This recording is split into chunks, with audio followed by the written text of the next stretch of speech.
Aqui, ó. Então o que acontece é o seguinte, eu tenho essa folha de papel. Eu vou pegar um secador de cabelo e vou começar a esquentar ela, jogar ar quente nela. Na medida em que essa folha vai recebendo calor, ela vai esquentando, as moléculas lá dentro vão se movimentando cada vez mais, até acontecer um fenômeno chamado pirólise, quando eu quebro a ligação entre as moléculas e algumas dessas moléculas saem para o ar em forma de gás. Traduzindo para um português mais claro, eu vou esquentando isso aqui, chega a hora que ela esquenta tanto que ela começa a liberar gás. Esse gás é que vai queimar, ele vai se misturar com o oxigênio, formar uma mistura combustível, e aí basta eu chegar a uma ignição externa nela, seja com um fósforo, chega uma centelha, uma faísca. Nesse caso, ela vai queimar e apagar. Isso se chama ponto de fulgor ou ponto de flash.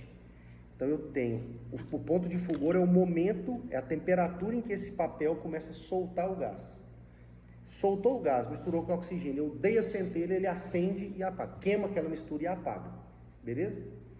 Suponhamos que eu continuei esquentando esse papel com um secador de cabelo, um soprador térmico.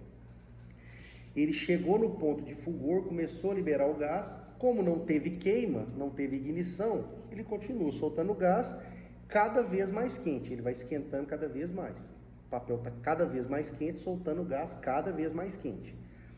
Quando ele atingiu a temperatura chamada ponto de combustão, o gás misturado com oxigênio nessa temperatura agora, se eu der uma ignição nele, der uma faísca, acender um fósforo, vir com um isqueiro aqui, essa mistura queima e agora ela se sustenta sozinha. Eu posso tirar o meu fósforo, que o calor que ela gera esquenta o papel de novo, ele libera gás, queima, que esquenta o papel, que libera gás, que queima, que esquenta, entra em reação em cadeia. Esse é o ponto de combustão. Se eu não der essa ignição e continuar esquentando esse papel com o secador de cabelo, ele vai esquentando cada vez mais, liberando o gás cada vez mais quente.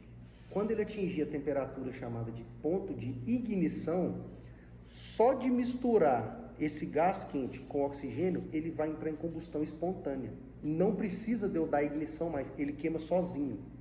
Ele dá o que a gente chama de autoignição. Quando a gente pega um condutor elétrico superaquecido, mal dimensionado, é exatamente isso que acontece. O cobre lá dentro, o condutor elétrico, esquenta tanto que ele faz com que a borracha, né, esse material sintético aqui que está de proteção do cabo, esquente até o seu ponto de autoignição. Aí ele queima sozinho. Do nada, ele brota uma labareda ali. E aí essa labareda produz mais calor, que esquenta o material, que gera mais gás, que queima, que produz calor, e aí essa reação em cadeia não acaba mais. Beleza? Ponto de fulgor, ponto de combustão, ponto de ignição.